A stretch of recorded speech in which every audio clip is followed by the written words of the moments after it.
Muito bem, pessoal. Bom dia a todos. Sejam todos muito bem-vindos, sejam todas muito bem-vindas. Sala cheia hoje, hein? Bom dia, muito obrigado. E Edson? Bom dia, Henrique. Bom dia, Cláudio. Bom dia, Edson. Bom dia, Ricardo. Yeah. Bom dia. Bom dia, Rodrigo. Bom dia a todos. Bom dia, Fábio. Bom dia. Bom dia, bom dia. Bom dia, pessoal.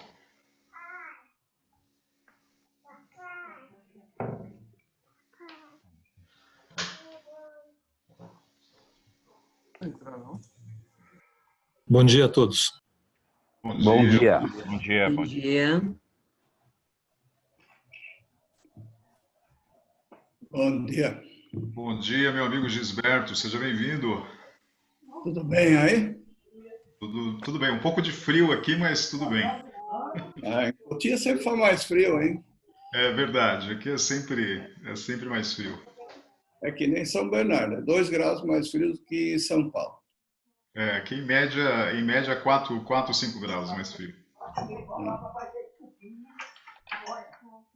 Muito bem, pessoal, muito bem. Sejam todos muito bem-vindos. Meu nome é Edson Barbosa. Para quem não me conhece, já me apresento com um pouco mais de detalhes. Mas sala cheia hoje, hein? Rapidamente atingimos aqui o número de 100 participantes nesse webinar. Infelizmente, por uma questão de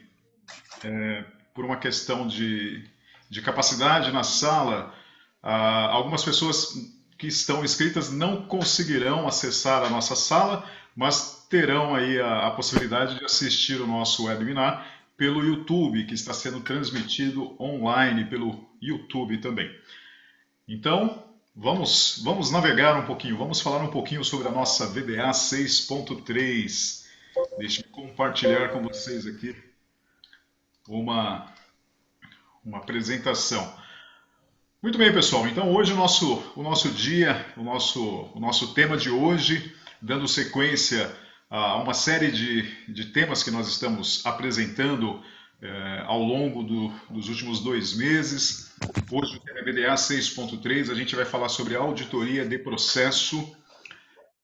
Eu vou quero combinar alguns detalhes com vocês para que a gente consiga, enfim, dentro do tempo que está previsto do nosso webinar, a gente consiga falar sobre todos os temas que a gente tem para falar aqui no nosso workshop. Eu vou pedir para que vocês, por favor, deixem as perguntas para fazer no final do nosso workshop. A gente tem um espaço ali para perguntas e respostas. E aí vocês poderão fazer essas perguntas tanto presencial, tanto pela câmera, ou também vocês podem enviar essas perguntas pelo chat. E a Renata do IKEA, que está me dando suporte, ela vai me enviando essas perguntas e a gente vai conversando e vamos conversando sobre. Tudo bem? Maravilha. Muito bem, pessoal. Então esse é o nosso workshop sobre VDA 6.3. Rapidamente me apresentando um pouco para vocês. Meu nome é Edson Barbosa, sou técnico mecânico, tecnólogo, engenheiro de produção, com especialização em qualidade e produtividade, auditor IATF 9, 14, 45, VDA, todas as VDAs também, especialista em treinamentos pelo IPA, que é o Instituto de Psicologia Aplicada, instrutor do IKEA já desde 2006, e aqui eu ministro os treinamentos de formação de auditores dessas normas todas que eu citei, os treinamentos da VDA, os treinamentos das Core Tools, FEMEA, PQP, PIPAP, enfim, todas essas normas e alguns treinamentos também ligados à gestão de pessoas. Pessoal, também peço, por favor, que vocês deixem ali os microfones desligados, e aí no momento que nós formos fazer as perguntas, fiquem à vontade para ligar. As câmeras podem deixar ligadas, não tem nenhum problema. Muito bem. Como eu falei no início, nós estamos em mais um evento do IKEA Learning, que é a nova modalidade do IKEA para os treinamentos e também para os workshops. Nós estamos realizando vários workshops agora no mês de junho. Nós temos uma relação bastante interessante, temas muito interessantes, enfim, disponível a todos vocês de forma gratuita. Mas temos também nessa modalidade os treinamentos que anteriormente eram apenas presenciais, agora também eles estão sendo realizados de forma remota, online. Já tivemos vários treinamentos acontecendo nas últimas semanas.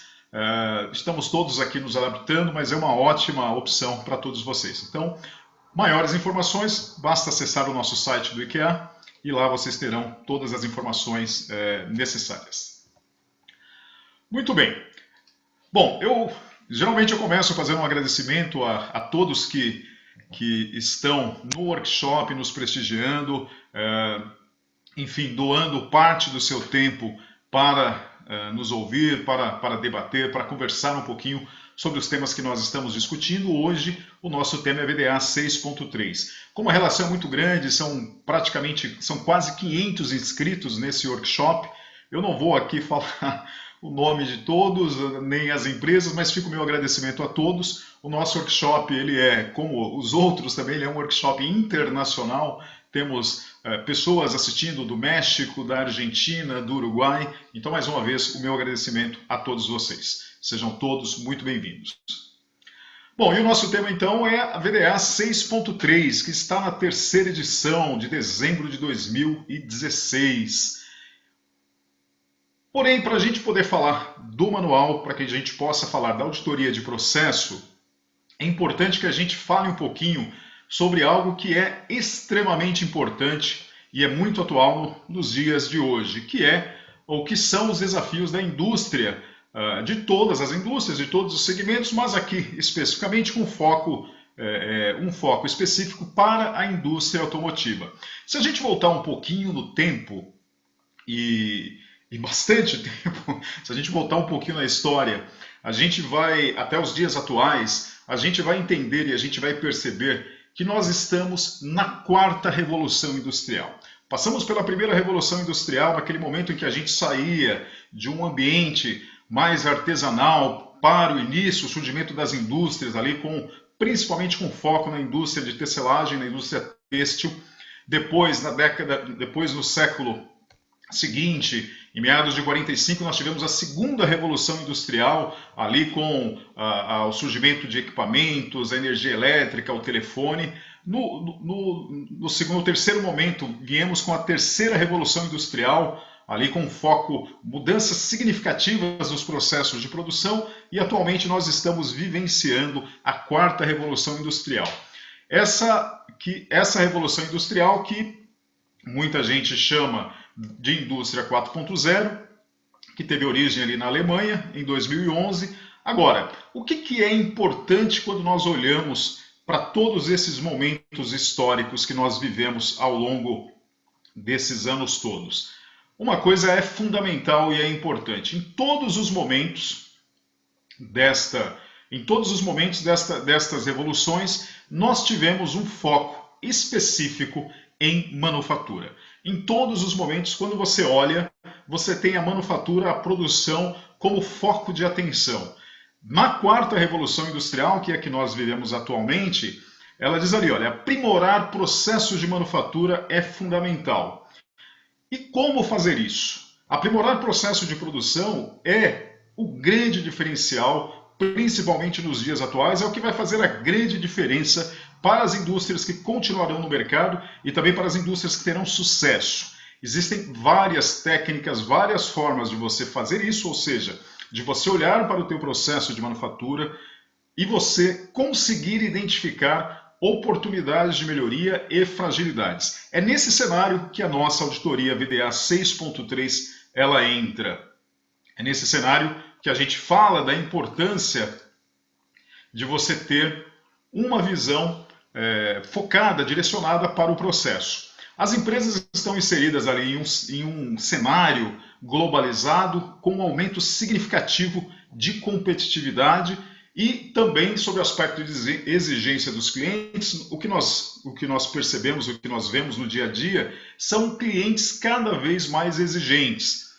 Fatores relacionados à sobrevivência dessas empresas nesse mercado que a gente vive hoje estão muito ligados à questão da melhoria dos processos. E é muito importante a gente entender isso para que a gente volte e perceba a importância de uma das ferramentas que nós temos, que é a nossa auditoria de processo. Como que ela pode contribuir para essa melhoria dos processos?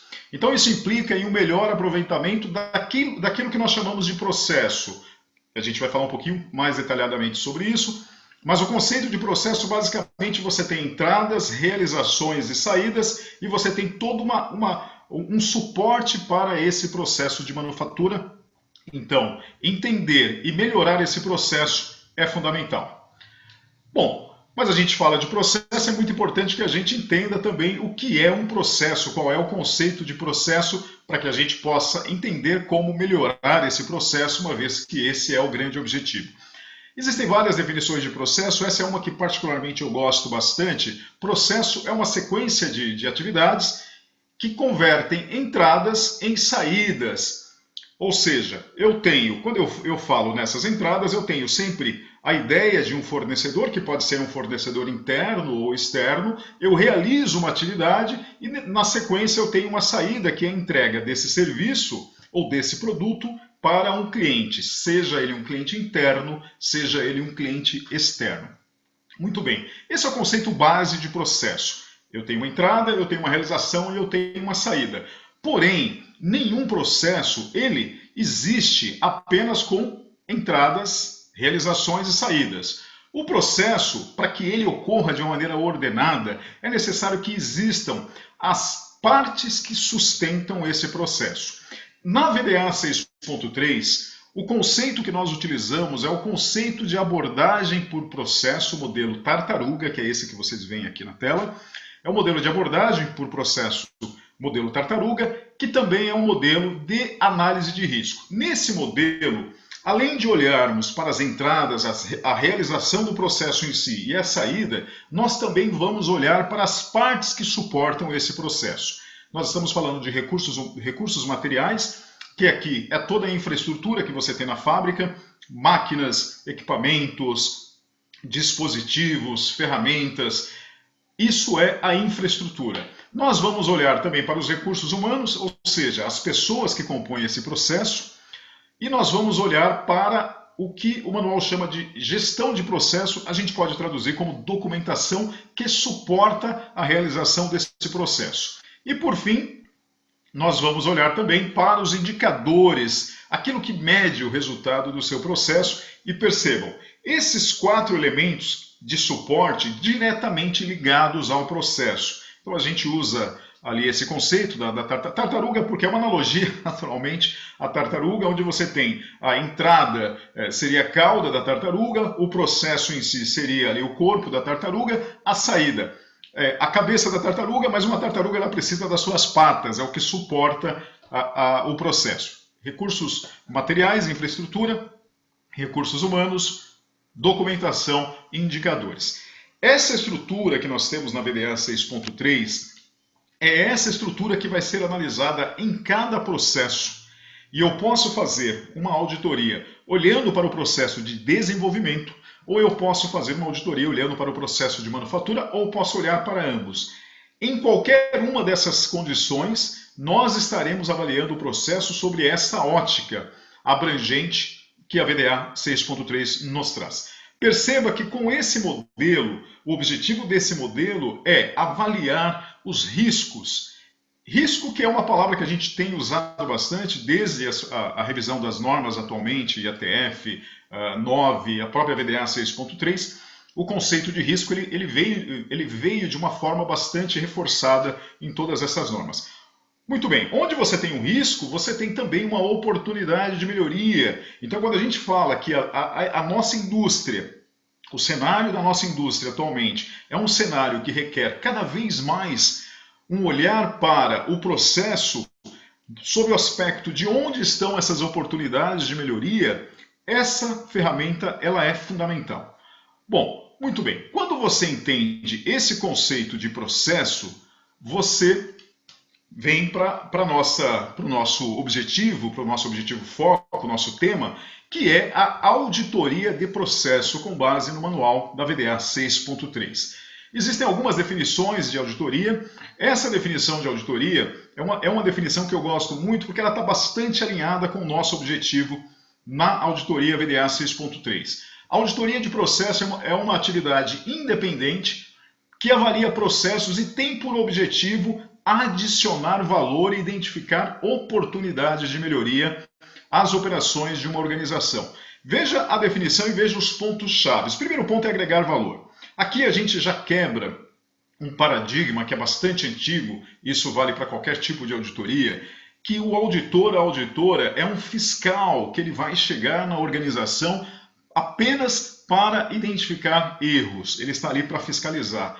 Há muito tempo esse conceito, a gente vem trabalhando com os profissionais, nos treinamentos, em auditorias, mesmo em consultorias, para que a gente quebre esse conceito e demonstre de fato qual é o objetivo de auditoria. O principal objetivo é esse, adicionar valor e melhorar ali as operações da organização. Seja isso em uma auditoria de processo interna, seja isso em uma auditoria de processo no seu fornecedor. Agora, adicionar valor e identificar oportunidades de melhoria. Veja, quando você recebe uma auditoria de processo, principalmente, você está recebendo ali um profissional que tem uma larga experiência profissional e um profissional que está constantemente fazendo esse tipo de avaliação em empresas diferentes, de diferentes segmentos, ou mesmo no mesmo segmento, no mesmo ramo de atividade, com uma vasta experiência e formação.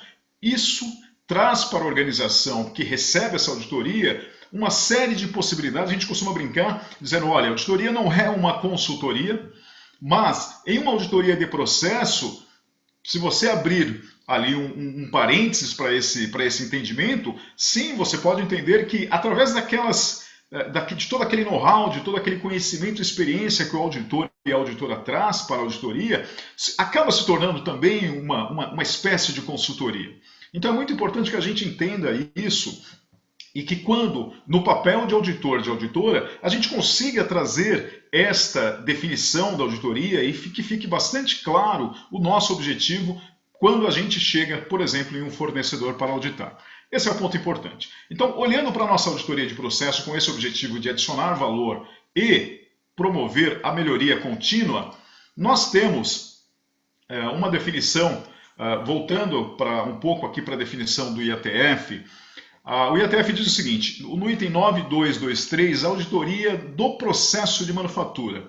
A organização deve auditar todos os processos de manufatura ao longo de um período de 3 anos para determinar a eficácia e a eficiência desses processos.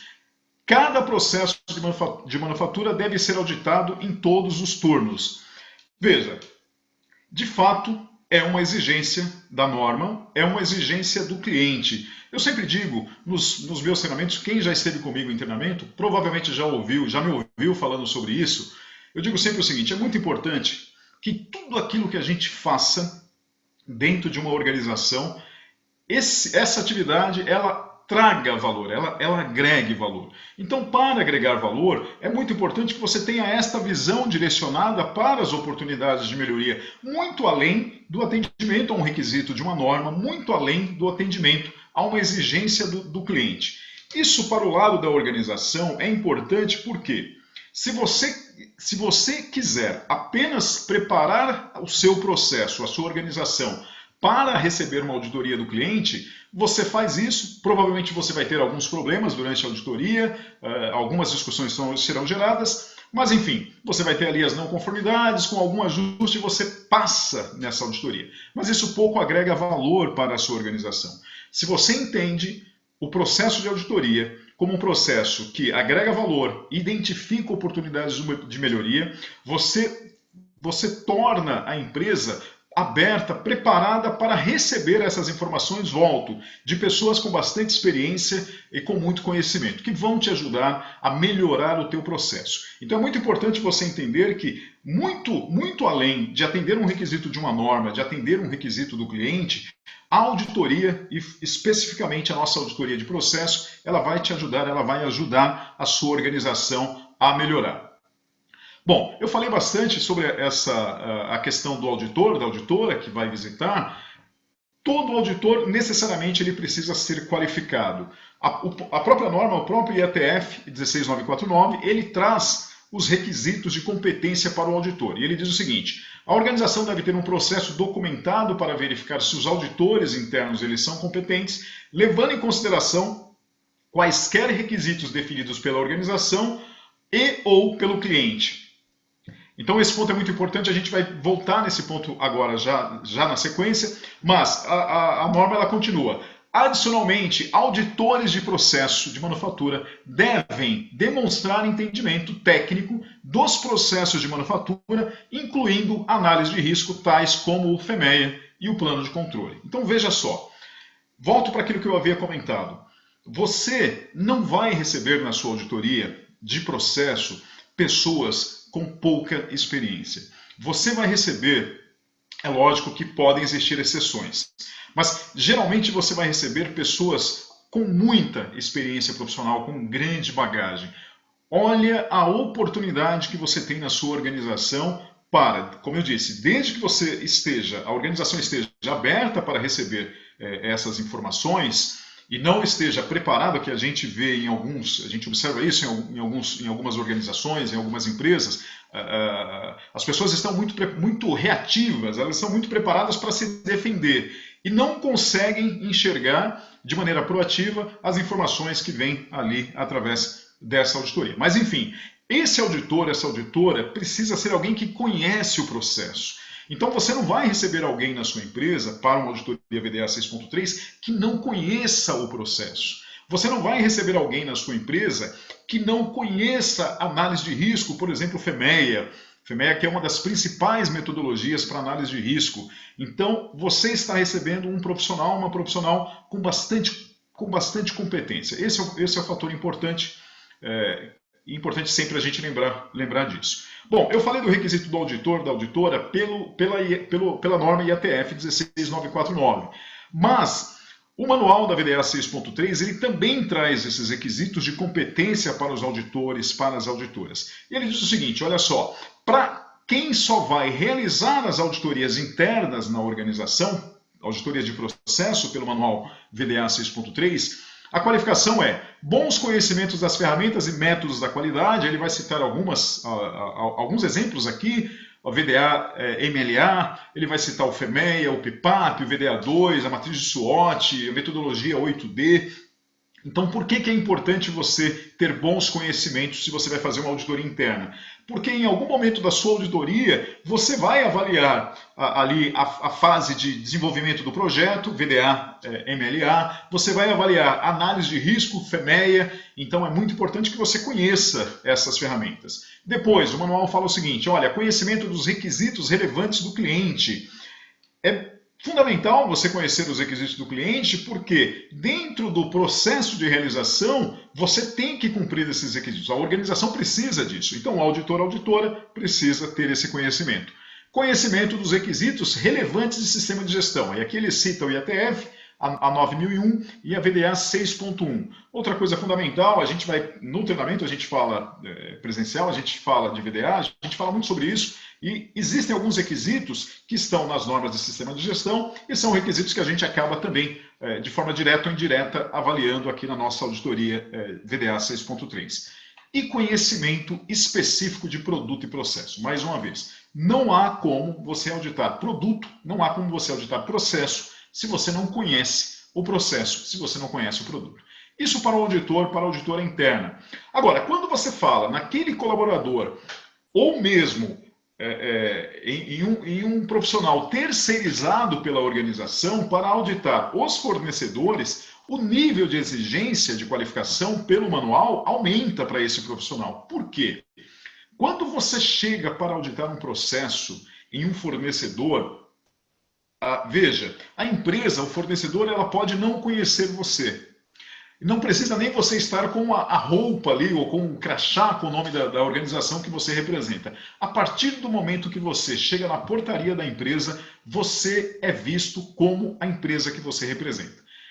Vários aspectos serão avaliados, mas dentre esses aspectos, os aspectos de competência. Então aqui ele muda, ele diz o seguinte, o manual diz o seguinte, Auditores que vão auditar fornecedores, que terão contato com fornecedores, precisam ter excelente conhecimento nas ferramentas e métodos de qualidade. Ele vai citar as mesmas ferramentas que eu havia comentado anteriormente. Por que excelente e não bom conhecimento? Veja, se o objetivo dessa auditoria é agregar valor, imagina você chegando para auditar um fornecedor e, por exemplo, você vai avaliar o FEMEA e você não tem um excelente conhecimento no FEMEA.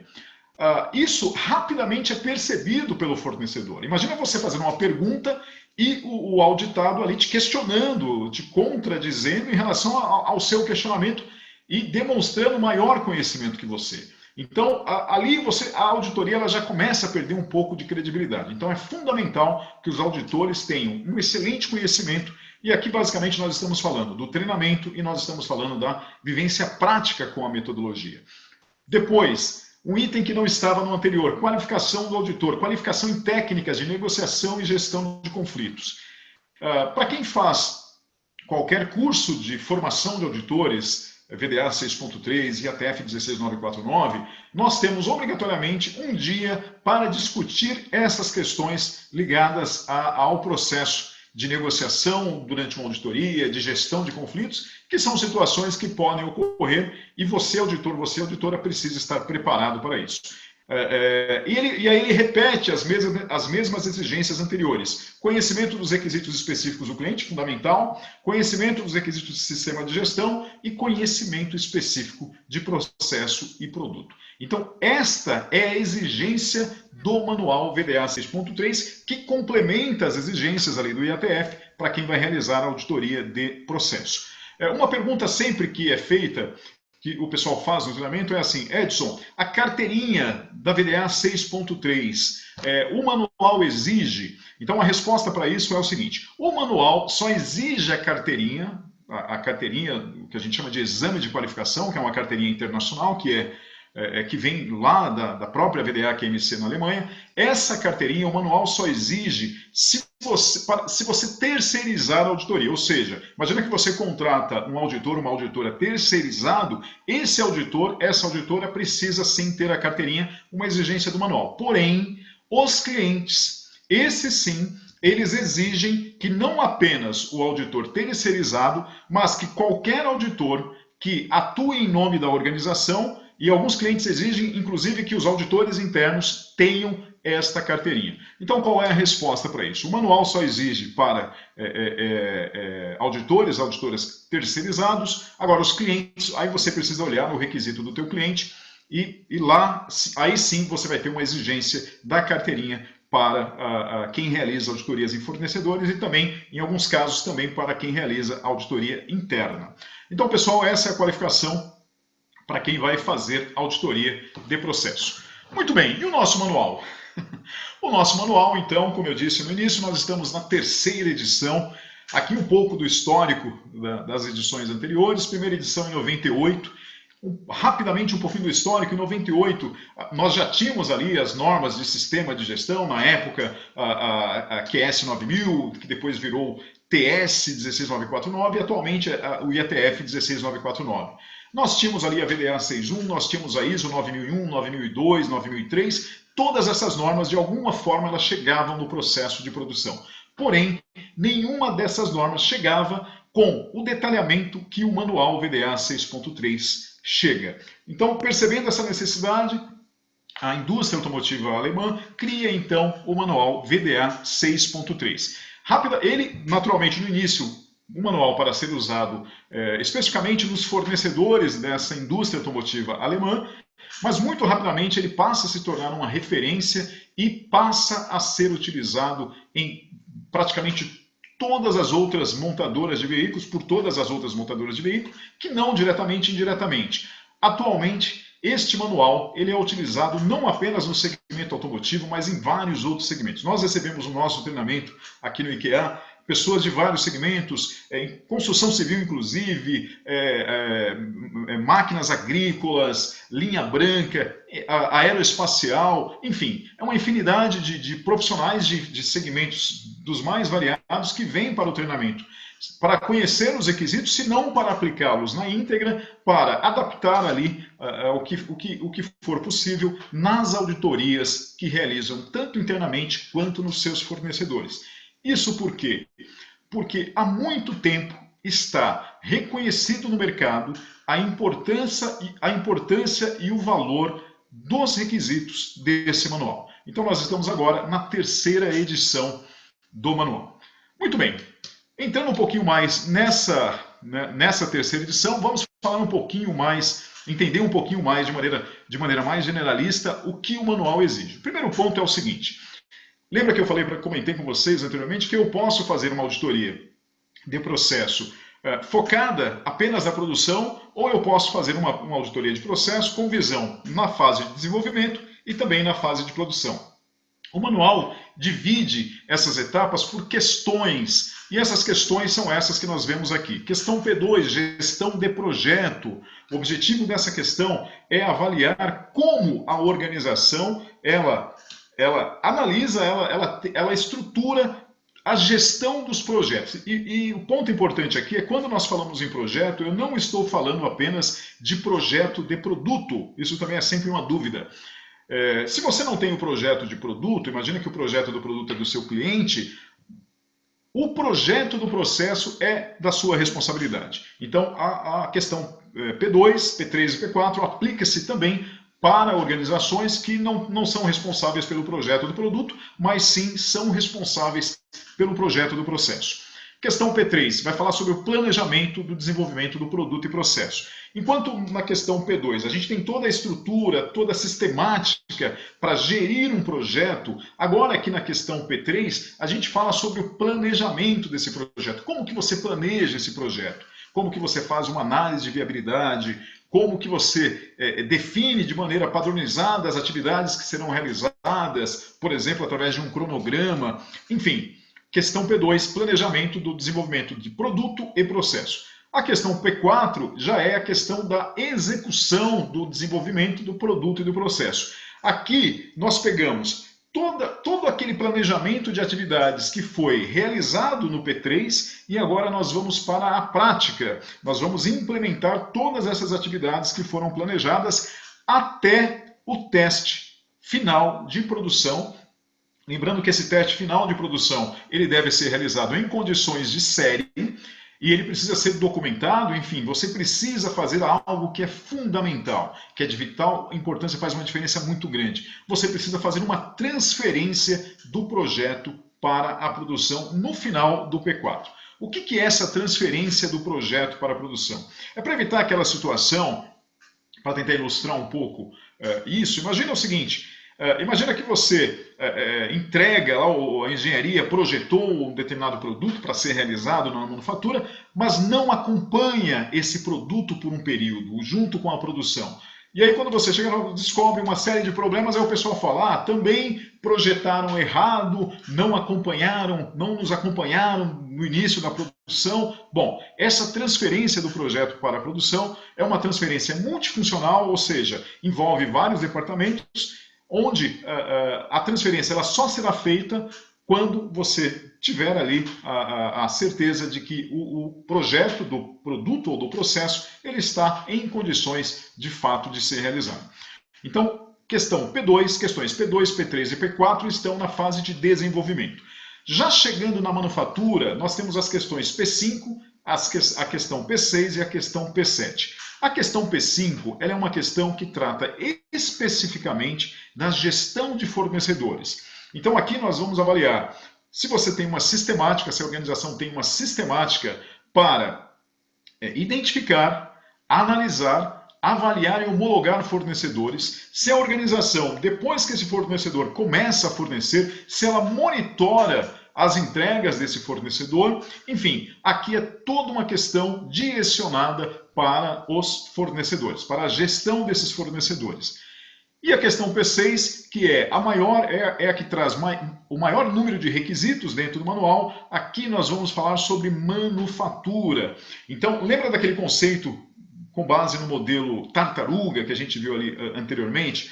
Pois então, aquele modelo aqui no processo de manufatura, ele é fundamental também. A gente audita esse modelo, como eu disse, em todos os P's. Mas aqui no processo de manufatura, imagina que dentro da sua organização eu tenho áreas de processo, como por exemplo, estamparia, solda, usinagem, montagem.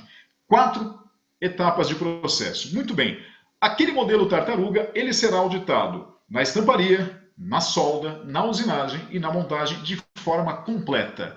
A gente vai entender um pouquinho mais essa auditoria detalhadamente mais adiante, mas enfim, na auditoria você vai ter uma visão, uma análise de risco completa com base nas entradas, na realização do processo, na saída, na infraestrutura, nas pessoas, na documentação e nos indicadores em cada um desses processos. E aqui eu tenho certeza que vocês conseguem imaginar a quantidade de oportunidades de melhoria que podem ser identificadas nesse momento. E por fim a questão P7, que ela vai tratar do atendimento ao cliente, a satisfação do cliente. Então aqui é um foco para o cliente. Então aqui você já realizou a sua produção, você já entregou o produto para o teu cliente e aqui você vai tratar questões relacionadas, por exemplo, a reclamações de cliente. Como que você trata isso dentro da tua organização? Com, por exemplo, uma metodologia de análise e solução de problemas, por exemplo, uma metodologia 8D. Como você trata reclamações, sugestões e como você monitora o teu produto no campo. Então, esse conjunto de questões, eles estão, questão P2 até questão P7, o conjunto traz um total de 58 perguntas que serão realizadas em cada uma dessas fases da auditoria. Bom, você tem esta avaliação realizada com base em notas. Esse é um outro grande diferencial para a nossa auditoria VDA 6.3. É uma auditoria que não apenas diz que existe eventualmente uma não conformidade ou uma oportunidade de melhoria, mas ela categoriza o grau de atendimento à exigência com base em notas. E essas notas são as que vocês podem observar aqui. Notas 10, 8, 6, 4 e 0.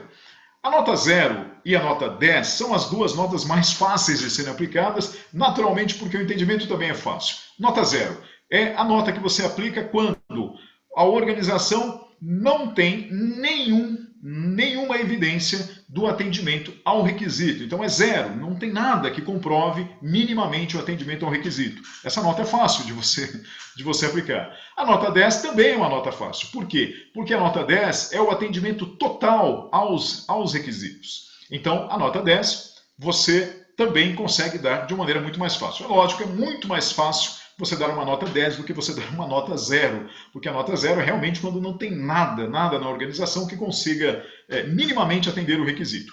Bom, aí você vai para as demais notas. A nota 4 é um atendimento mínimo ao requisito. Por exemplo, imagina que você está auditando e você está avaliando ali a questão da competência dos colaboradores em um determinado processo de produção e você conversou ali com 5 colaboradores, depois você foi buscar a evidência de comprovação de competência dessas pessoas e você só encontrou de uma pessoa. Então ali você tem uma nota 4, atendimento mínimo.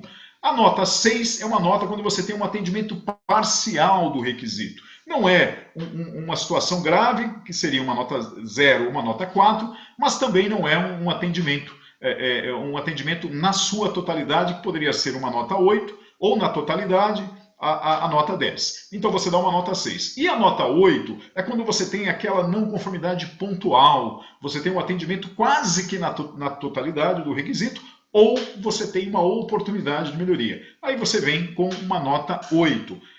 Essas notas, quando a gente olha para essas notas, existe uma outra coisa muito importante também. Eu falei da análise de risco da nossa metodologia com base na abordagem de processo pela tartaruga.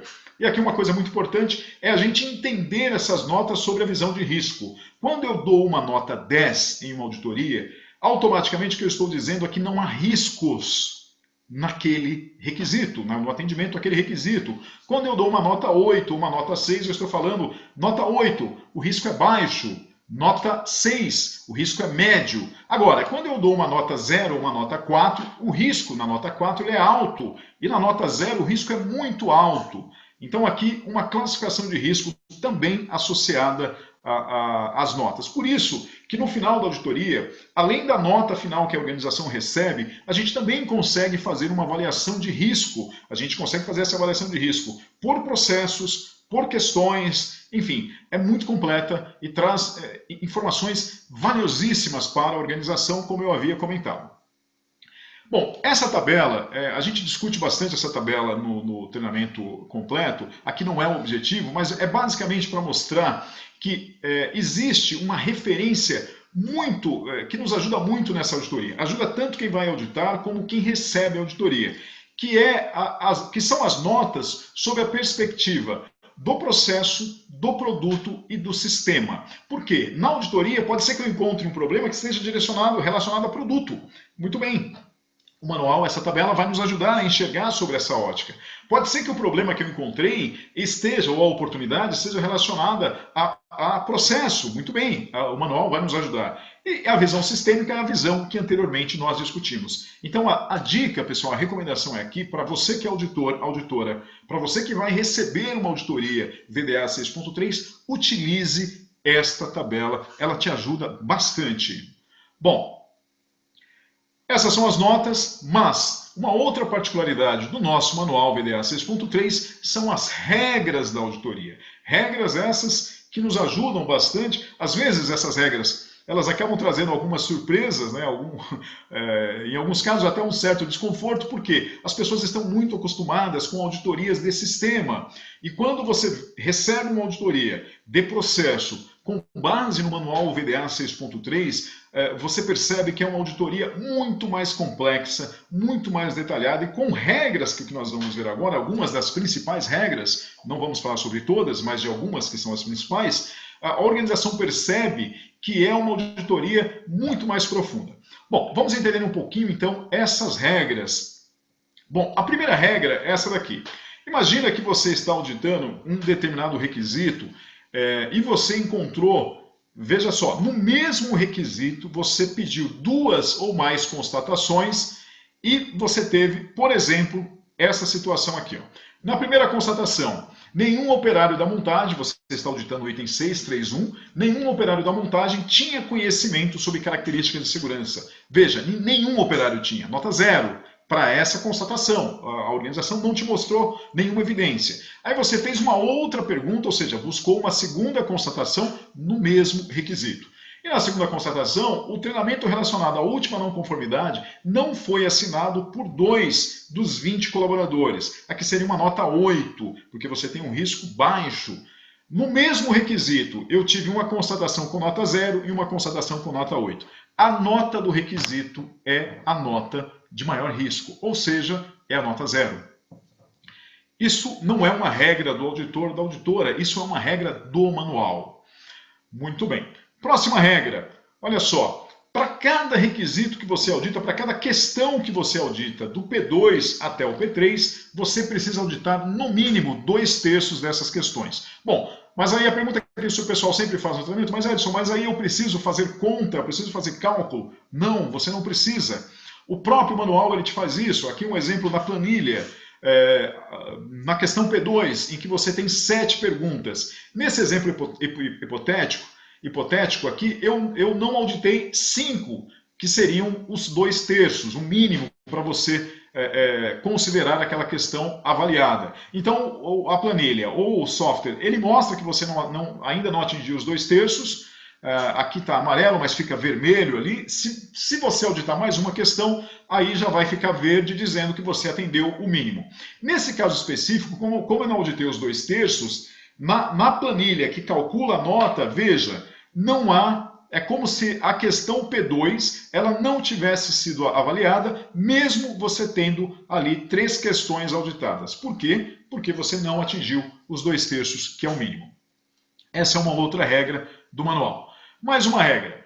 Essa regra também é bem importante, eu vi muitas situações ao longo dos anos em relação a isso, e o manual resolveu essa questão. Imagina o seguinte, que você audita um fornecedor, ou você faz uma auditoria interna esse ano, e você volta nesse fornecedor no próximo ano, e você vai auditar o mesmo requisito, e você encontra a mesma situação. Ou seja, você encontrou uma situação reincidente. A pergunta é, em razão da reincidência, eu devo demeritar o fornecedor? Ou seja, aquele requisito, por exemplo, se fosse uma nota 6, eu digo para o fornecedor que a nota vai ser 4 em razão da reincidência? A resposta é não. Você audita todos os requisitos com base na evidência. Então, se você tem ali uma evidência para caracterizar uma nota 6, mesmo que no ano anterior você encontrou a mesma evidência, a nota naquele requisito será 6. Porém, automaticamente, a organização que está sendo auditada, ela pode ser demeritada em 3 requisitos. Quais são os requisitos? O requisito 653, que fala sobre análise de causa. Então, é possível que ele não tenha feito uma análise de causa, então ele vai ser demeritado no 653. Lá ele vai ter no máximo uma nota 8, podendo ser menor, mas no máximo 8. Ele também poderá ser demeritado no 654, que é a implementação das ações, e ele será demeritado no 7.1, que é o atendimento aos requisitos do cliente. Por que eu disse que ele pode ser demeritado no 653 e no 654? Porque pode ser que ele tenha feito análise de causa, mas não tenha implementado a ação. Então, ele não será demeritado no 653, será demeritado no 654 e no 7.1. Pode ser que ele tenha feito análise de causa, tenha implementado a ação, mas essa ação não foi efetiva, porque a situação ela se repetiu. Então, ele vai ser demeritado ali no 7.1. Bom, uma outra regra também muito importante no nosso manual é essa regra relacionada às questões asterisco.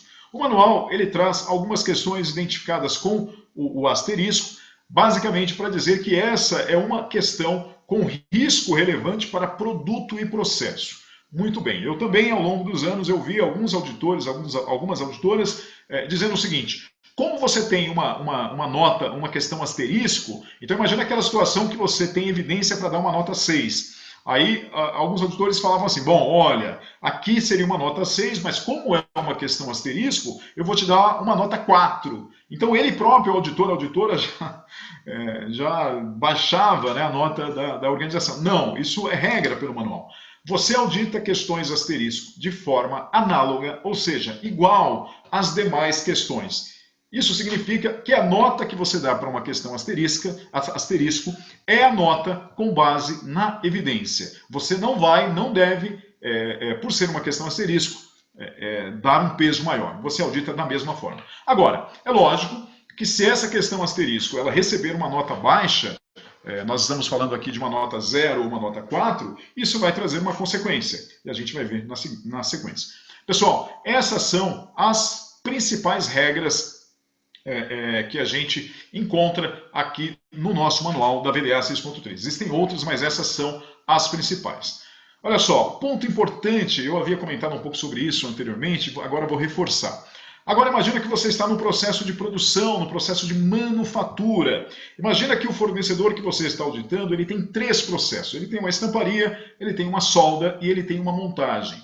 Muito bem, você vai auditar com base no modelo tartaruga de análise de risco, você vai auditar a estamparia, a solda e a montagem completa, ou seja, você não pode dividir os requisitos da tartaruga. Exemplo, olha, na estamparia eu vou auditar as entradas, na solda eu vou auditar a infraestrutura, na montagem eu vou auditar a saída. Não, você obrigatoriamente precisa auditar todos os processos de manufatura, todas as etapas dos processos de manufatura de maneira completa. Isso permite, no final da auditoria, com o relatório, e essa é uma pergunta que geralmente o fornecedor ele nos faz no final da auditoria, ele quer saber, por exemplo, quais processos de produção, quais etapas do processo de produção tiveram ali a nota mais baixa, e a gente pode traduzir isso, e nós vamos traduzir, nós auditores, auditoras, vamos traduzir isso como risco.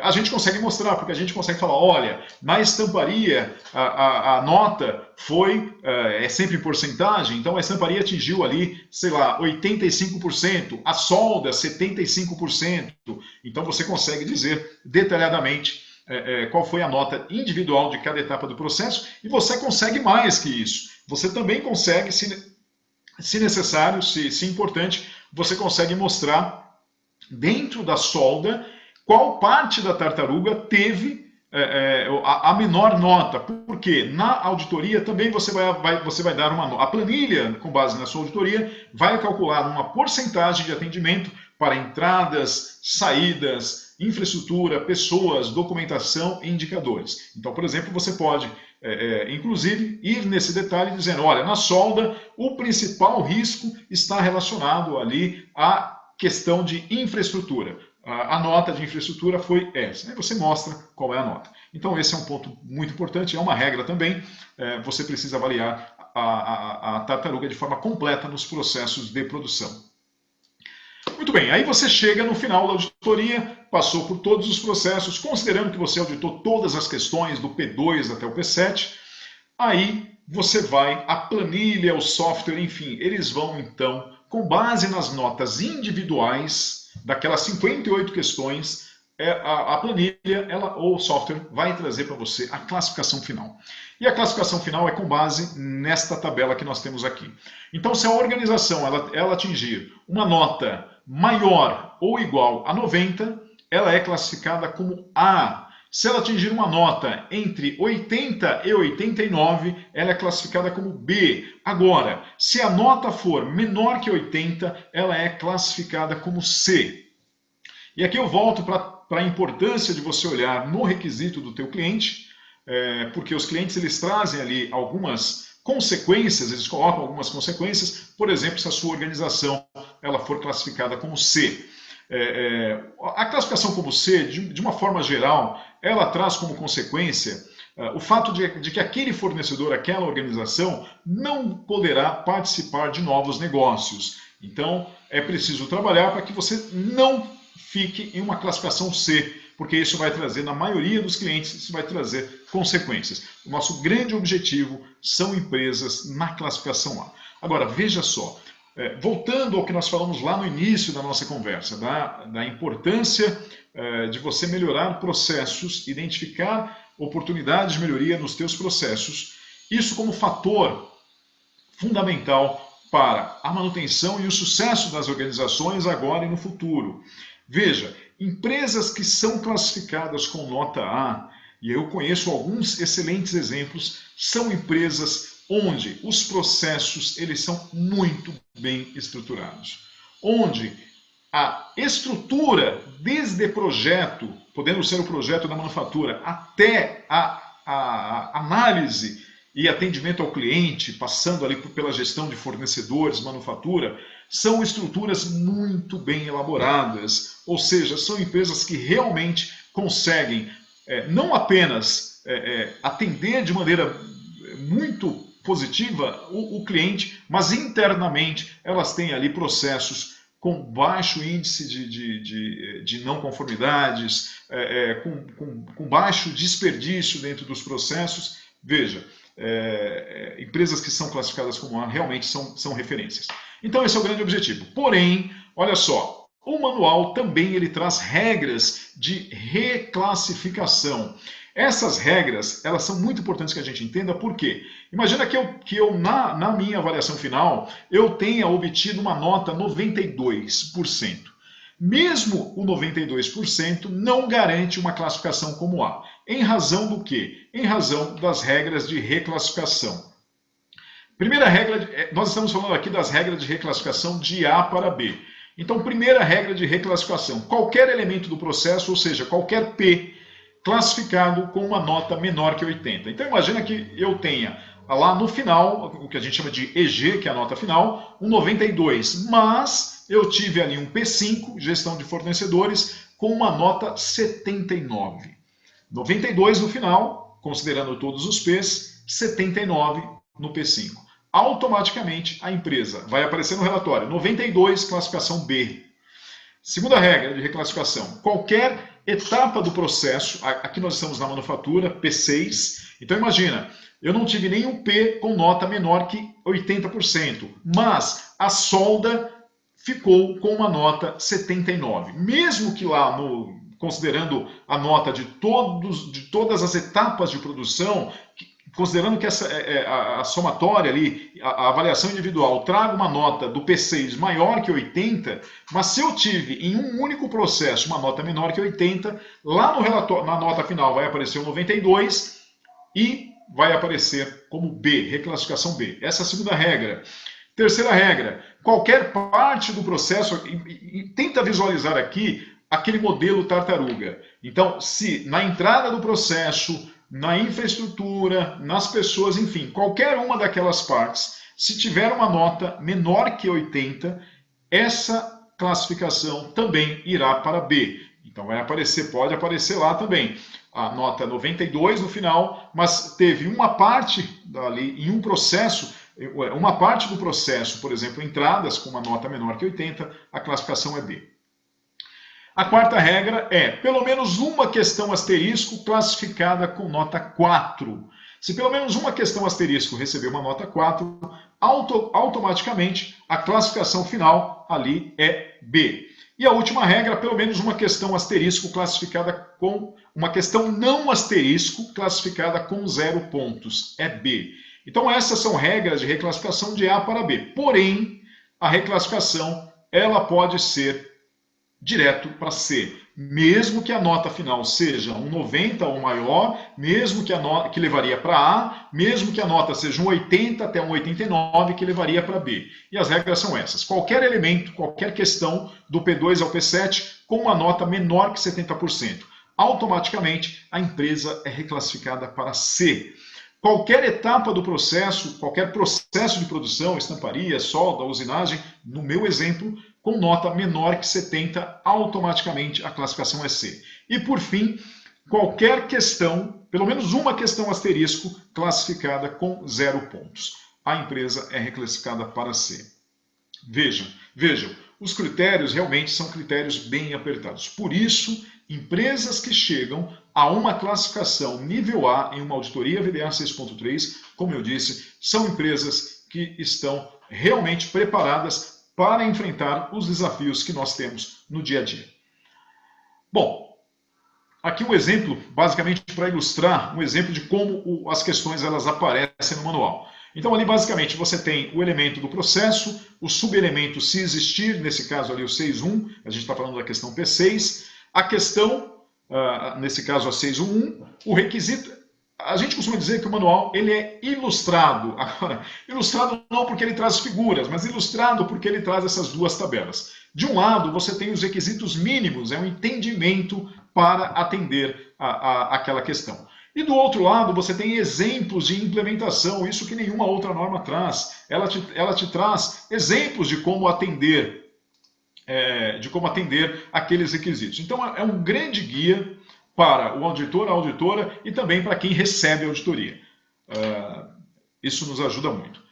Muito bem, agora, além dessa auditoria que a gente chama de auditoria completa, com questões, uma avaliação de risco com base em notas, você tem também a auditoria P1, que é chamada de análise de potencial. Vamos falar rapidamente, entender um pouquinho sobre essa auditoria P1. Bom, a auditoria P1 é, como o próprio nome diz, né, análise de potencial. É uma auditoria que é realizada com base em 3 razões. Primeiro, é um novo fornecedor, você está em um processo de desenvolvimento e você precisa homologar um novo fornecedor que não é da base. Então você vai lá e faz uma auditoria P1. Ou, segundo, é uma nova tecnologia, pode ser de um fornecedor que já é da base, mas é uma nova... Veja, aqui não é uma mudança, não é uma melhoria no produto, é uma nova tecnologia. Então você vai lá avaliar se ele tem condições de te fornecer aquela nova tecnologia. E terceiro, quando ele muda de localização. Então, se o fornecedor eventualmente mudou a planta de uma cidade para outra, então você vai lá fazer uma auditoria P1 para avaliar o potencial dele no atendimento às suas exigências, às suas necessidades. Nesse caso da auditoria P1, nós temos 36 questões. 36 questões que são extraídas daquelas 58 questões do questionário completo. Então são as mesmas, só que não as 58. 36 questões. E a forma de avaliação é uma forma diferente. Por quê? Porque você não dá nota como você dá na avaliação completa. você faz a avaliação com base no sistema semáforo, que é esse daqui. E a regra para a auditoria P1 é essa que nós vemos aqui.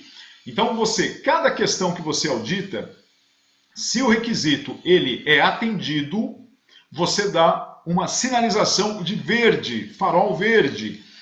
Se o requisito ele é parcialmente atendido, você dá uma classificação amarela. Agora, se o requisito não é atendido, você dá uma classificação vermelha. Lembra das notas que a gente viu anteriormente? Lá nas notas eu coloquei lá uma tabelinha de riscos e coloquei as cores. Muito bem, aquela classificação de riscos e aquelas cores estão diretamente ligadas a essa tabela da auditoria P1. Ou seja, quando na auditoria P1 você diz que o requisito ele é verde, em uma auditoria completa, provavelmente aquele requisito ele levaria uma nota 10, sem risco. Quando você diz que o requisito na auditoria P1 ele é amarelo, em uma auditoria completa, muito provavelmente a nota seria 8 ou 6. Risco baixo ou risco médio. Agora, quando você classifica uma questão como vermelha, em uma auditoria completa, aquele requisito ele teria um risco alto ou muito alto. Ou seja, a nota seria uma nota 0 ou uma nota 4. E o critério do manual ele diz o seguinte, olha, a organização, para que ela seja considerada aprovada, liberada na auditoria P1, ela deve ter, no máximo, daquelas 36, 7 questões em amarelo. Nenhuma questão em vermelho. Para que ela seja considerada uma organização parcialmente liberada, ela pode ter, no máximo, 14 das 36 questões classificadas como amarelo, nenhuma em vermelho. E ela estará bloqueada, ela estará reprovada, caso ela tenha mais que 14 questões em amarelo, ou seja, a partir de 15, ou pelo menos uma questão em vermelho. Esse fornecedor, ele, pelas regras do manual, ele não pode ser contratado até que ele mude aquela avaliação. Essas são as regras aqui da nossa auditoria P1. E para a gente finalizar, pessoal, uma frase aqui para fechar toda essa nossa discussão e fechar a nossa introdução. Você só consegue melhorar aquilo que consegue identificar. Muito bem. Uma das formas de você identificar essas oportunidades de melhoria é através de uma auditoria de processo pelo manual VDA 6.3. Muito bem, muito bem. Maravilha! Agora nós temos um espaço aqui para as perguntas e respostas. Por favor, espero que vocês tenham aproveitado e agora eu me coloco à disposição caso vocês tenham alguma pergunta. Vamos ver aqui o que nós temos aqui. Tomar uma água aqui, né? A garganta já está ficando... A voz já está... Por favor, pessoal, quem quiser fazer pergunta, Francisco, pode abrir o seu microfone, por favor, pode perguntar. Bom dia a todos. Bom dia. Parabéns, Edson, pela essa palestra, bastante objetiva. Obrigado, Francisco. Eu tenho 40 anos que eu trabalho nessa parte da indústria. E eu queria fazer o que eu queria saber. Se, com essa questão da pandemia, vocês têm algum planejamento de fazer auditoria remota ou não? Essa é uma excelente pergunta, Francisco. Nós tivemos, inclusive, já discutindo um pouco sobre isso. Nós já estamos realizando auditorias remota, IATF, 9, enfim. E nessas auditorias a gente a gente audita a manufatura. Nessas experiências, a organização, um representante da organização vai até o processo de manufatura com um celular, higienizando ali o fone a cada troca de auditado, e enfim, os auditores, eles vão ali auditando, entrevistando mesmo a pessoa na manufatura e, inclusive, olhando as evidências, a pessoa, ela aproxima, inclusive faz medição de peça e tudo mais, e aí a gente consegue avaliar o processo. A questão da auditoria VDA 6.3, embora eu não tenha realizado nenhuma auditoria remota pela VDA 6.3, ela também é possível de ser realizada dessa maneira, desde que a organização ela tenha uma infraestrutura necessária, possível, para que alguém da organização, como eu disse, por exemplo, levando um celular, vá até a manufatura e a gente consiga ali entrevistar as pessoas no chão de fábrica, no Gemba, realmente, porque a maior parte, eu disse ali no início, né, a maior parte das questões estão relacionadas à manufatura, então isso é possível. Eu só ponho aqui uma observação relacionada a dois aspectos. Primeiro, avaliar se o cliente ele permite esse tipo de abordagem. Então é muito importante você fazer o contato com o seu cliente. E não havendo nenhuma restrição por parte do cliente, não havendo nenhuma restrição também é preciso, e aqui eu confesso que eu não sei se existe uma restrição por parte da VDA, não havendo nenhuma restrição, sim é possível ser realizada nessas condições que eu comentei. Edson, Obrigado. posso fazer um adendo? Claro. Gisberto, já comenta, deixa só o Francisco ir com a segunda pergunta e aí você já vai na sequência. Ok, Olha, obrigado. Obrigado, Gisberto. A empresa com eu trabalho, são várias empresas com um processo de tratamento térmico, ou seja, recebe a peça do cliente, faz o tratamento térmico e devolve a peça do cliente. Então, para nós, o processo é o processo de produção e as outras atividades, eu não conheço esse manual, a última versão, como compras, treinamento, PCP, qualidade, a gente trata isso como atividades de apoio para um processo de produção, que é o efetivo tratamento térmico. Perfeito. Isso dentro da visão do VDA, ele é possível para cada atividade nós vamos ter que identificar como processo, fazer toda a análise de risco, pontuação. Não sei se foi claro na pergunta. Não, foi sim. Sim, exatamente. Como eu mostrei ali na minha apresentação, Francisco, você tem as questões que estão direcionadas a esses temas que você citou agora. Então, a P5, por exemplo, ligado à gestão de fornecedores. Então, imagina que a gente vai passar por todo o processo de manufatura e nós vamos também auditar a questão P5 com os responsáveis por essa gestão.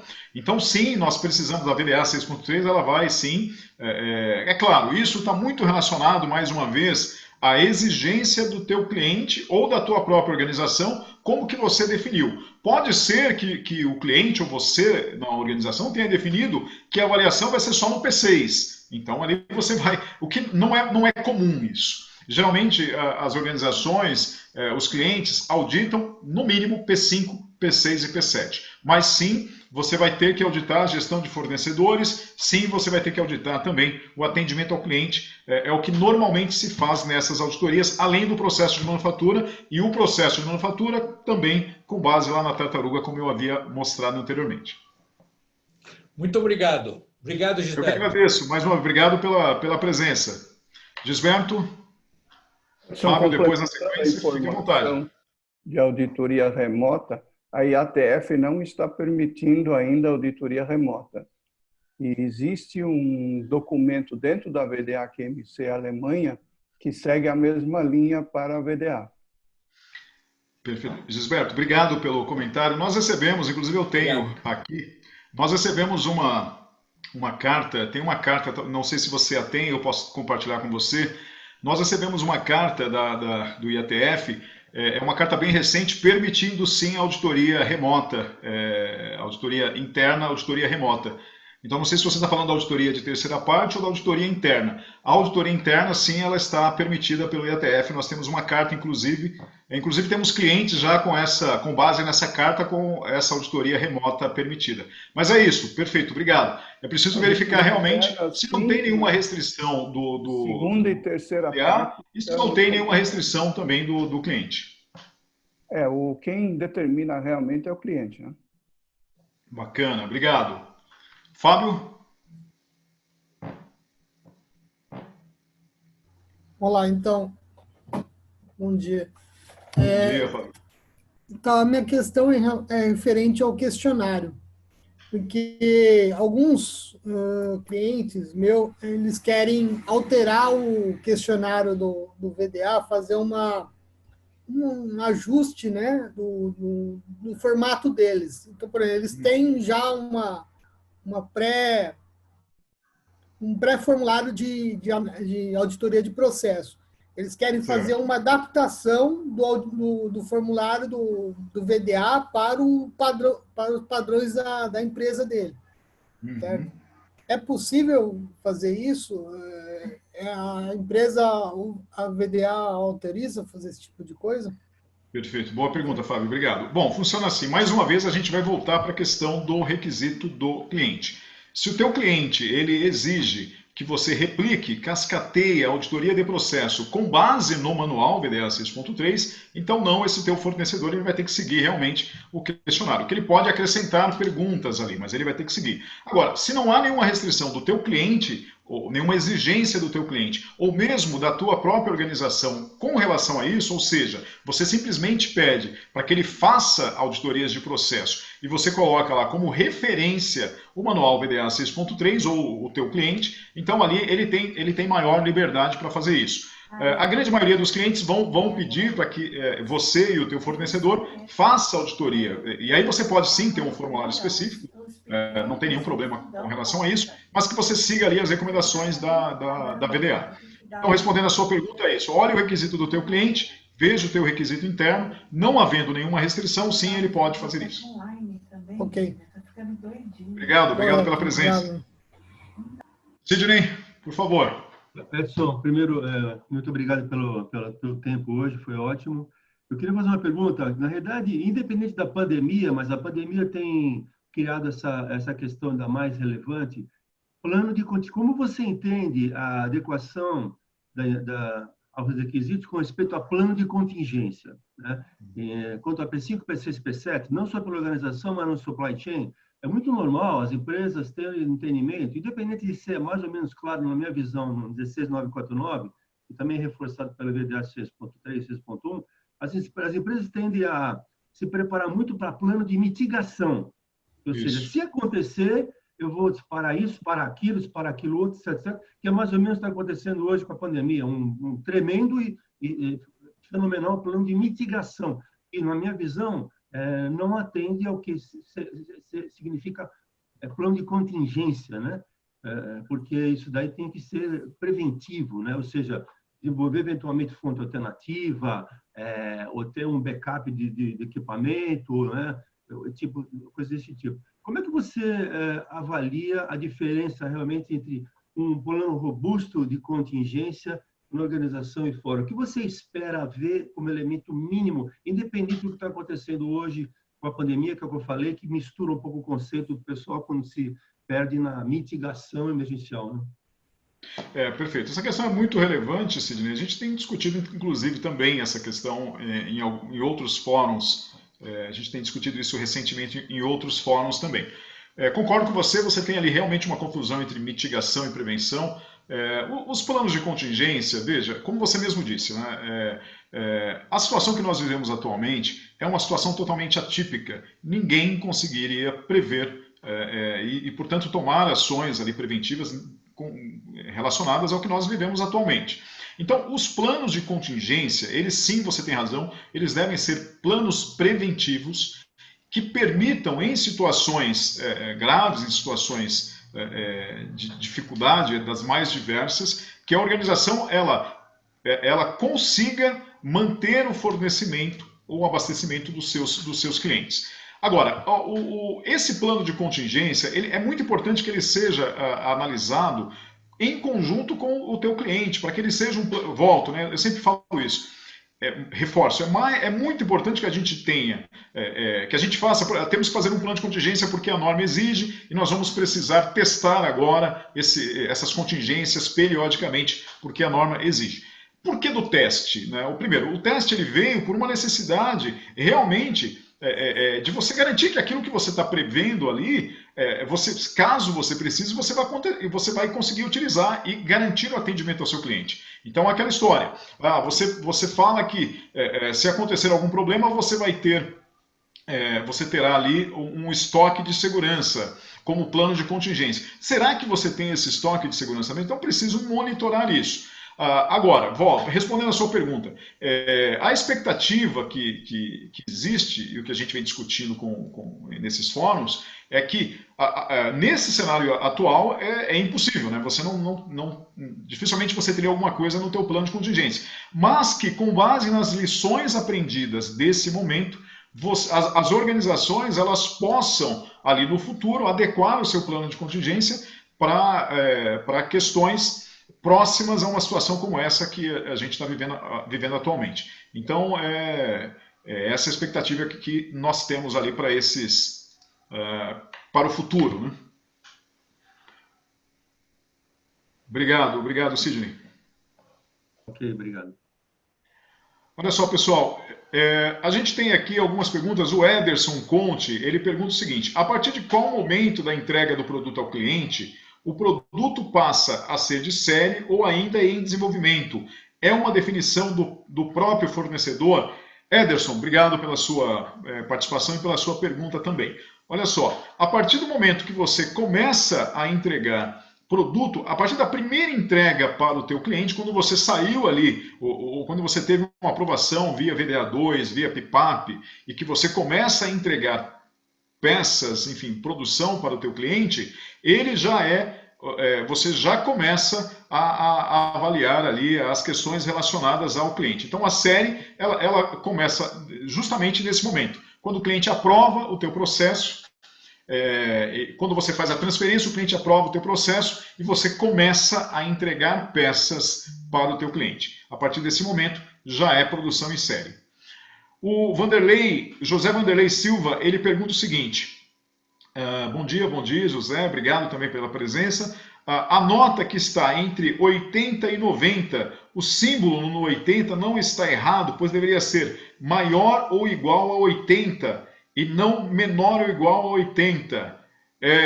Entre 80 e 90, perfeito. Eu vou verificar, mas é isso mesmo, você está certo. A nota B é uma nota que ela se dá entre 80 e 89. A classificação A se dá com notas a partir de 90, enfim, até 100. E a classificação C, ela se dá para notas que estão abaixo de 80, ou seja, 79 para baixo. Bacana. Muito bem. Mais alguém, pessoal? Fiquem à vontade. Se tiverem alguma dúvida, alguma pergunta, fiquem à vontade. Edson, bom dia e bom dia a todos. Bom dia, Pedro. Quem fala é Pedro, da empresa Ferrolene. Seja bem-vindo, Pedro. Eu tenho uma dúvida. Por favor. Os nossos clientes, até o momento, não estão exigindo o PF-MEA VDA. Uhum. Como é que eu encaro isso na minha auditoria de processo? Bacana, boa eu pergunta. Tenho que fazer em função do FMEA quarta edição ou em função do PF-MEA VDA que já está vigente, porém eles não exigem? Boa pergunta, Pedro. Muito bom. Na verdade, a sua pergunta, ela quase que responde também a sua pergunta. É assim, ó. Olha só, o manual do FMEA, que está na primeira edição, a IAG VDA, ele diz o seguinte, ele fala assim, olha, as organizações, elas podem manter os seus FMEAs na versão anterior, ou seja, na quarta edição, a não ser que o cliente exija o contrário. Então, a grande referência para isso é justamente o cliente. Você precisa ficar atento à exigência do cliente. Nós fizemos no ano passado um workshop no Sindipeças em que nós falávamos justamente sobre esse novo FMEA. E ali participou, enfim, eu pelo IKEA, um representante de uma montadora e um representante de um sistemista. E nesse workshop, essa foi uma pergunta muito recorrente. Os clientes, o que eles estão, qual era a ideia? A ideia dos clientes era começar, inclusive essa montadora que esteve presente, ela comentou isso. A ideia era que nós tivéssemos 2020 para fazer adequação ou seja, preparar as equipes, fazer os ajustes, e essa montadora começaria a cobrar dos seus fornecedores, e aí automaticamente a cadeia, a partir de 2021. Com essa situação que nós vivemos atualmente, realmente eu não sei se isso vai mudar. Mas, enfim, é exatamente isso. Você tem que olhar o requisito do teu cliente, não havendo uma exigência do teu cliente, o fornecedor ele pode continuar sim com os FMEAs na edição anterior. O que o manual recomenda, veja, uma recomendação não é uma exigência, é que novos projetos de processo ou de produto, eles sigam ali a nova abordagem do manual manual FMEA, a IAG VDA. Mas é sempre a referência do teu cliente. Não havendo essa referência, sim, ele pode continuar no FMEA da 4ª edição. Legal, obrigado. Obrigado, Pedro. Sucesso. Para todos nós. Muito bem, pessoal. Mais alguém? Pessoal, eu tenho mais uma pergunta, se você me permitir. Claro, Sidney, por favor. Eu tenho o meu entendimento, que eu também atuo nessa área, mas eu sempre tenho essa pergunta num cliente, né?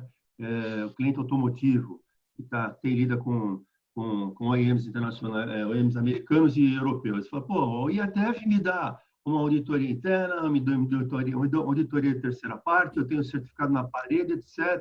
Todo mundo sabe se eu estou certificado, recertificado, registrado. Agora, com o VDA, eu fico confuso. Uns me falam que eu sou incompetente para Mercedes, mas eu sou classe A para Volkswagen, eu sou incompetente marginalmente para BMW, e eu fico confuso. Como é que você explica para uma população dessa a diferença entre o IATF para ele e essas diversas níveis de percepção e resultado do VDA 6.3? Bacana, boa. Essa pergunta é bem interessante. O primeiro ponto é assim, eu vou até te responder com um exemplo prático, uma vivência prática. Alguns anos atrás eu estive em uma organização com uma equipe de auditores para fazer uma auditoria VDA 6.3 para um cliente nosso. Na reunião de abertura, o diretor dessa organização, junto com ele fez a reunião de abertura lá, a apresentação, ele disse, para resumir, ele disse o seguinte, Edson, sejam bem-vindos, enfim, é a primeira auditoria VDA 6.3 que a gente recebe, nós não entendemos a razão dessa auditoria, foi a palavra dele. Ele falou assim, nós não entendemos porque nós somos certificados, nós temos um sistema de gestão certificado, enfim, e a gente passa por auditorias ali constantes. Eu disse para ele, de maneira resumida, eu tentei explicar ali as diferenças entre uma auditoria de processo realizada em uma auditoria de sistema, IATF, por exemplo, 9001, e as diferenças de uma auditoria de processo realizada com base nos requisitos do manual VDA 6.3. Bom, mas eu disse para ele que no final da auditoria nós iríamos nos reunir e a minha expectativa é que ele conseguisse perceber as diferenças. No final dessa auditoria, no final da semana, na reunião de encerramento, ele voltou e aí ele fez a abertura da reunião, ele disse o seguinte, ele falou para mim assim, ele falou para mim e para todos que estavam presentes, falou, olha, agora eu consegui entender a diferença entre uma auditoria de processo, com base na VDA 6.3, e uma auditoria de processo que a gente recebe nas auditorias de sistema. A auditoria que vocês fizeram foi muito mais detalhista, muito mais profunda, focada nos nossos processos, e vocês conseguiram identificar pontos, fragilidades e oportunidades que nunca nenhum outro auditor tinha conseguido identificar nas auditorias de sistema. Então, veja, foi a impressão de uma pessoa dentro da organização, depois de ver a diferença entre uma auditoria de sistema, processo, em que você vai no sistema, e uma auditoria VDA 6.3.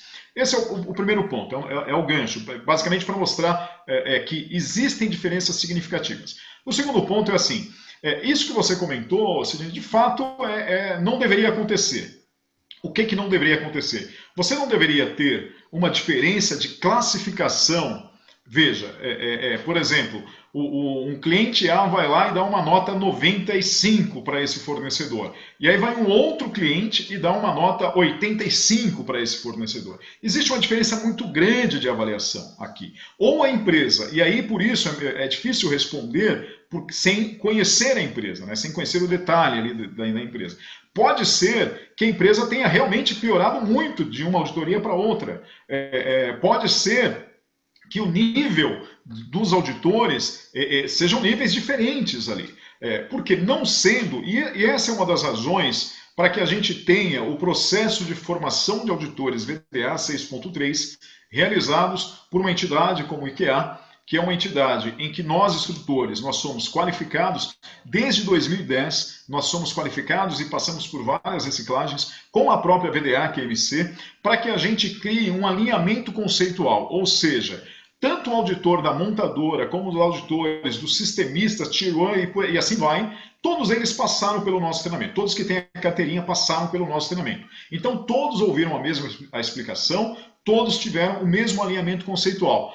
Um dos objetivos é justamente para evitar o que você está me falando agora, para evitar que exista essa discrepância muito grande. Agora, também pode acontecer que assim, ele foi A para um cliente e foi B para o outro.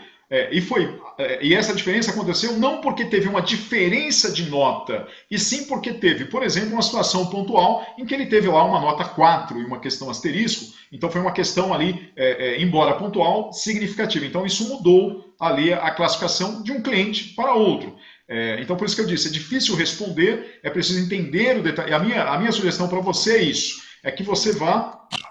Primeiro, que você mostre que existem diferenças significativas em uma auditoria de sistema e uma auditoria de processo, porque pelo que você me disse ali, muito provavelmente esse cliente não entende, ele acha que, enfim, é tudo a mesma coisa e não é, são diferenças significativas.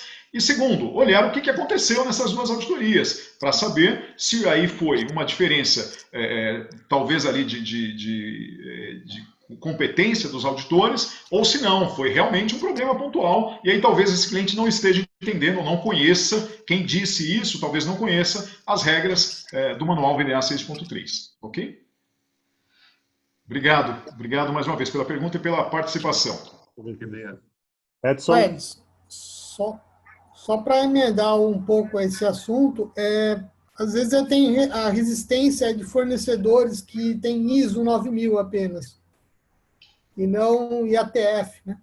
Então, quando eles recebem uma auditoria de processo baseado no VDA, onde o VDA tem muitas questões aplicadas ao IATF, né, eles têm uma certa resistência, porque falam, não, mas sobre contrato eu tenho só a ISO, eu não tenho que ter a IATF. Então, essa dificuldade de fazer o pessoal entender, né, essa diferença entre processo e sistema, né? Isso daí que tem que pegar no processo.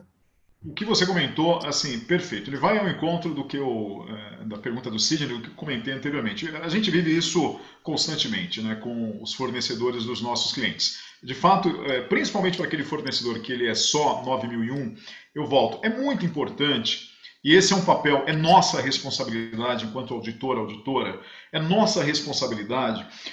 Primeiro, você pode fazer isso de maneira prévia. Nós temos aqui uma apresentação que a gente envia para o fornecedor, para a empresa que vai receber essa auditoria, que a gente detalha um pouco as diferenças de uma auditoria VDA 6.3 e uma auditoria, como eu disse, de sistema, indo no processo. A gente tenta listar ali as diferenças, basicamente focando nos ganhos que a empresa vai ter.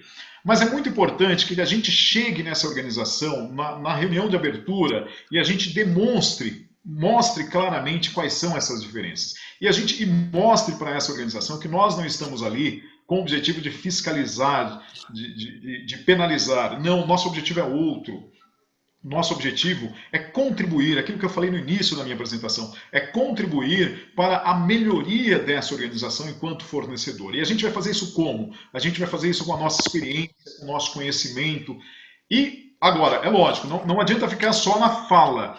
Você precisa, de fato, no final da auditoria, a organização ela precisa perceber que a sua auditoria foi diferenciada, que a sua auditoria, de fato, conseguiu identificar ali pontos importantes que até então, talvez eles não estavam atentos. Isso é fundamental. Então, Fábio, você tem razão, essa é uma dificuldade, a gente tenta minimizar, minha recomendação é que você tente minimizar isso, enviando informações prévias para a empresa sobre as diferenças, na reunião de abertura, destacando muito claramente essa diferença e, claro, com o relatório final, aí você fecha esse ciclo, mostrando ali os ganhos que a empresa tem. Mais uma vez, muito obrigado. Alguém ia me perguntar anteriormente? O Edson, João. Ô, João, tudo bem, João? Tudo bem? Tudo jóia. Excelente material, excelente apresentação, cara. 10. Obrigado, meu amigo, mais uma vez. Só uma sugestão, o tempo foi muito curto, acho que 1 hora ficou apertado para você perceber isso. É um tema muito amplo, né? É só assim, sugestão, como experiência, né, que a gente faz muita auditoria, sabe disso, a questão da auditoria de produto. Não sei se na próxima você puder colocar, é importante. E muitas vezes a questão porque a auditoria de produto é o foco principal, né? Eu falo com a aprendizagem do pessoal da Alemanha também. A gente gastava muita energia na auditoria de produto, que é a base, a estrutura, é o que o cliente recebe, né? Exatamente, é isso mesmo. O relatório da Volkswagen tem falha sistêmica. Se você tem falha sistêmica, automaticamente a classificação ela muda de A para B ou B para C, dependente da falha do produto, se é A, B ou C. Então, só sugestão, na próxima se você puder incluir, acho que é importante, tá? Mas do resto, bacana. Excelente material, perfeito. Maravilha, maravilha. Obrigado pela presença mais uma vez. Olha só, muito bem. Tem uma pergunta aqui do Wagner Muniz. Wagner, obrigado aí também pela participação. Ele pergunta o seguinte: após fazer a auditoria P1, é necessário na sequência fazer a auditoria completa? Boa pergunta. Sim, Wagner, é necessário. A auditoria P1 é uma auditoria que, como eu disse, a gente faz para analisar o potencial desse fornecedor. Muito bem. A aprovação na auditoria P1 não garante a contratação desse fornecedor. Porque, veja, eu posso auditar 2 ou mais fornecedores P1 e imagina que desses 2 fornecedores, os 2 foram aprovados. Eu defino, a organização pode definir por contratar apenas um. Aí contratei esse fornecedor. Quando ele começa a fornecer, aí sim eu tenho que voltar lá para fazer uma auditoria completa e aí sim, nesse momento, ele recebe a classificação. Essa auditoria completa com base nas notas e somente após essa auditoria completa é que ele vai ser classificado como fornecedor A, fornecedor B e fornecedor C. Muito bem. Edgar Fernandes, ele diz o seguinte: a variação da nota pode ser muitas vezes explicada por diferenças entre as linhas auditadas. Perfeito, Edgar. Obrigado também pela participação, você tem razão. Não é incomum ver linhas com conceitos diferentes e nível de risco muito diferente. Concordo, você tem toda a razão. Muito bom comentário. Do Victor Moron, obrigado, Victor. Quando o auditor é formado profissionalmente na indústria que vai auditar, é muito provável que seja mais exigente. A experiência é sempre fundamental, né? Ela sempre contribui muito para o processo. No treinamento completo a gente fala muito sobre isso também, da importância de entender conceitualmente os requisitos e da experiência profissional. Maravilha. Pergunta pelo YouTube da Claudinha Guerra. Obrigado, Claudinha, pela participação. Ela diz o seguinte: se temos 2 linhas de produção diferenciadas para os 2 clientes, podemos também ter facilmente notas diferenciadas. Eu acho que está um pouco alinhado com o comentário, a pergunta do Victor Moron anterior, né, Claudinha? De fato, realmente, se você tem ali estruturas diferentes, a organização ela coloca estruturas diferentes para 2 processos, de fato você pode ter realmente uma nota diferente. Você tem razão também. Obrigado aí pela participação, pelas perguntas de todos. Ótimas perguntas. Muito obrigado. Mais alguém?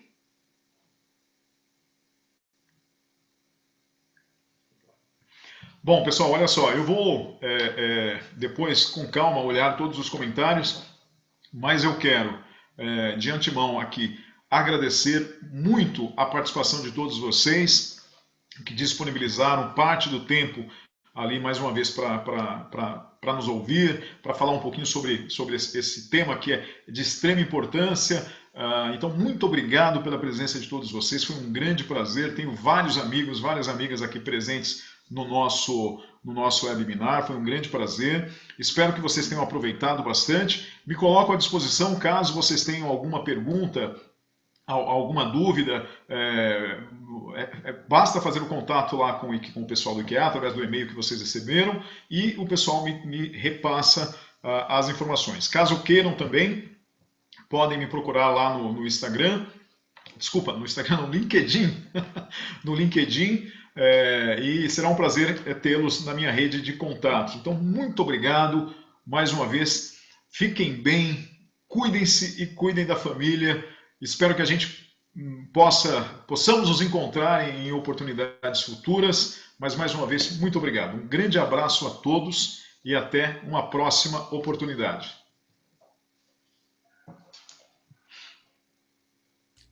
Obrigado, Edson. Um forte abraço aí. Bom final Obrigado. Forte abraço, Cláudio. Abraço, Edson. Parabéns aí pela apresentação. Muito obrigado, cara. Um abraço. Abraço. Um abraço. Valeu, Edson. Obrigadão, hein? Valeu, Danilton. Obrigado, Edson. Sucesso e saúde. Obrigado, Pedro. Para todos nós. Muito obrigado. Parabéns, Edson. Muito boa. Obrigado, Celso, meu grande amigo. Um abraço. Abraço.